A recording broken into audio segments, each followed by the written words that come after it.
If you could travel back in time, where would you go? How far back would you let your mind wander?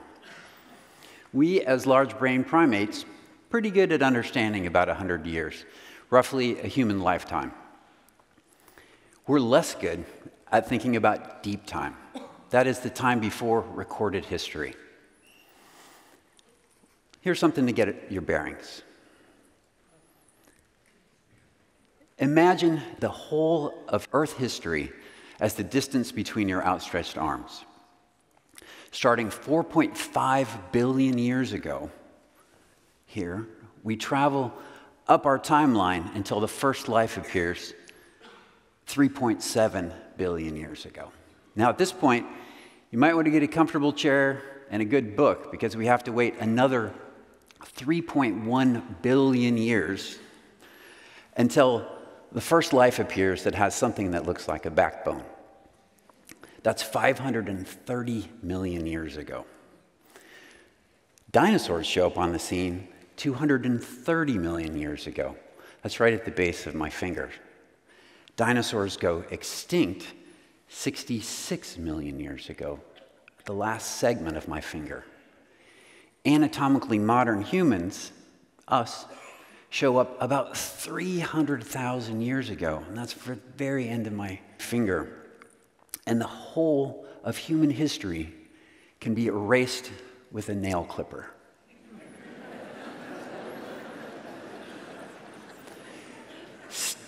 Studying deep time fosters an appreciation for the amazing life that lives on Earth, the complexity and diversity of the organisms and environments that have survived, and our brevity amongst them is truly humbling.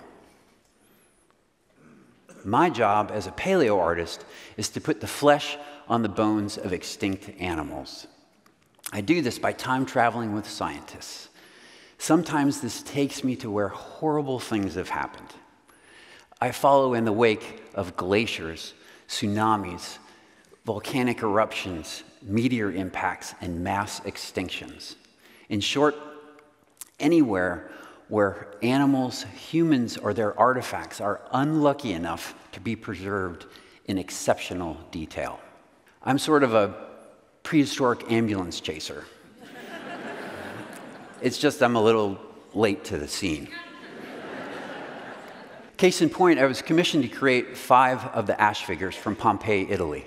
The preservation in Pompeii is exceptional because Mount Vesuvius erupts in 79 AD and rains ash down on the city and its inhabitants. As the ash fell, it compacted around the people who couldn't escape and preserve their final moments. The figures are so fragile that they can't be moved. So I used photos to create a 3D model and then made the final finishes in plaster and epoxy. Other than being buried by volcanic ash, there's other ways you can be preserved for posterity. One of those is to become a fossil. To become a fossil, first, you need to be dead. Second, you need to die in a specific place, preferably a place where you can be covered up, so scavengers can't spread your bones around. And third, you need to give it some time. Over many years, minerals from the surrounding groundwater and sediment replace the composition of your bone to create a fossil. Vertebrate fossils are very rare. Less than 1% of all of the animals that have ever lived are going to be preserved as fossils. That's why it's really important that we learn as much as we can from the incredible fossils that we do have.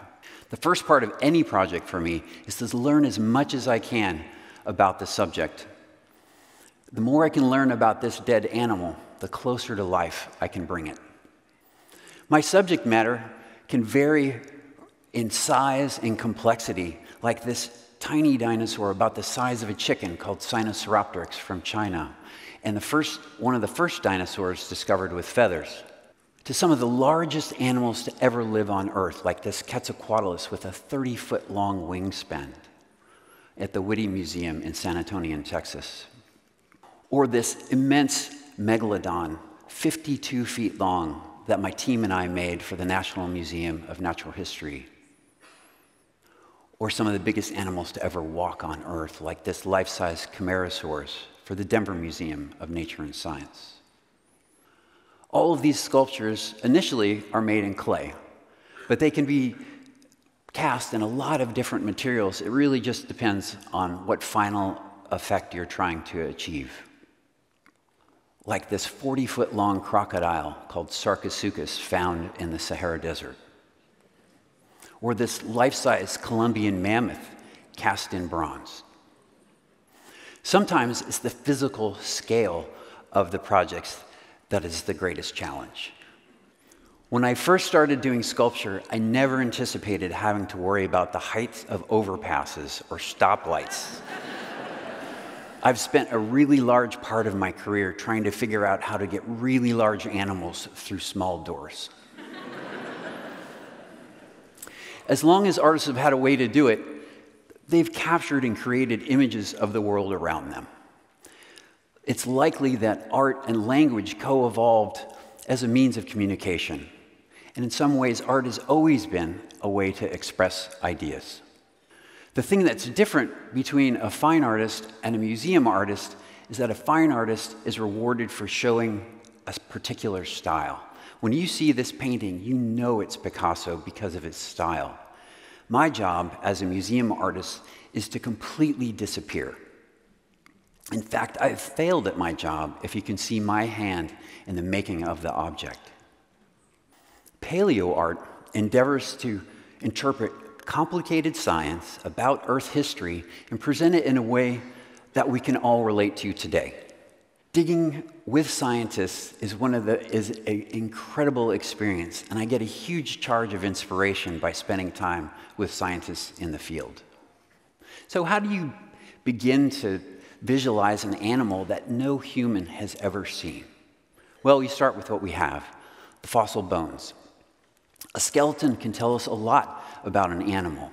Muscle scars on the bones can tell us the size of the muscles and where they were placed. The articular surfaces of the bones can give us a sense of the range of motion. Fossil bones can actually be sliced and the layers counted like rings on a tree to give a sense of how old that animal was when it died, which in turn gives us clues about their metabolism. Bones preserved around the eyes of certain dinosaurs give us a sense of how big the eyes were and how good their eyesight may have been. The shape of the teeth tell us if it ate plants or other animals. Isotopes preserved in the enamel of the teeth can actually tell us what plants and what animals were eaten. There's even great skin impressions of certain groups of dinosaurs preserved. So if we couple all of this information together and we pair it with the knowledge gained by the dissection of modern animals and the study of their locomotion, we have the framework to build an extinct animal. And if you're lucky, your animal is complete as this one, called Yutyrannus from China. I start by making a small-scale clay sculpture, scan that to digitize it, and then mill it at full scale, 21 feet, and set it on a steel structure. This particular dinosaur was covered with feathers. All of the feathers are applied one by one, starting at the tail and working towards the head, just like shingles on a roof. Do that 250,000 times, and you're done. This is a great time to mention all of the incredible help I've had from studio assistants over the years. It takes a lot of hands to make big sculptures. My work not only includes paleontological, but also archaeological work as well. I was commissioned by National Geographic to create the mummy of Tutankhamun. I used CT scan data to make a three-dimensional print, and then traveled to Egypt to go to the Valley of the Kings and descended into the tomb to gather measurements off of the mummy and gather inspiration to create this model for a traveling exhibition. I was also lucky enough to be asked to recreate the mummy of the Iceman, otherwise known as Ötzi. Again, using CT data to create a three-dimensional print, I went to Italy to spend time in the freezer with the mummy to study it, all in an effort to make a replica that was so accurate it could be studied outside of the freezer.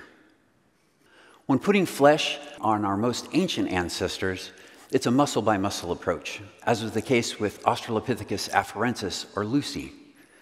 Lucy was really intimidating to work on because the stack of scientific literature published about her is about as tall as she is.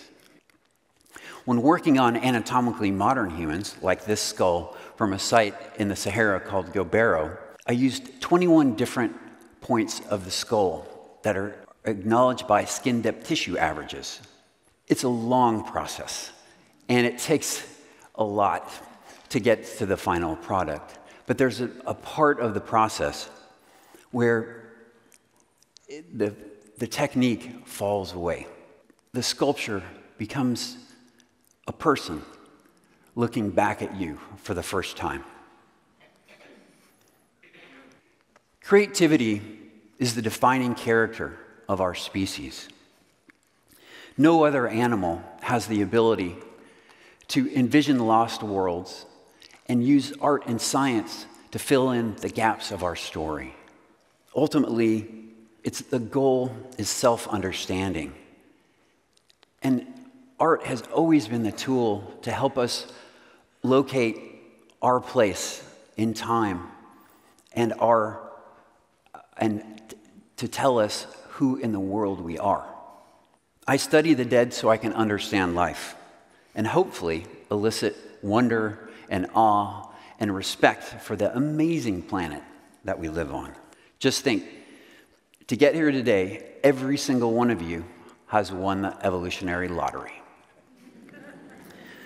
All of the generations of your ancestors have survived predators, cataclysms, and extinctions to continue the long genetic line that's led to you.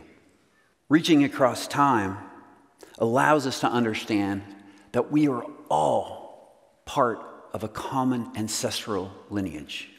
Having that understanding gives each of our brief lives a bit of grandeur, and all of our lives greater connection. Some essential part of you has traveled from deep time to arrive here. Understanding the past can help us shape and survive the future and whatever it might bring. Let's get our arms around it. We can do this. Thank you.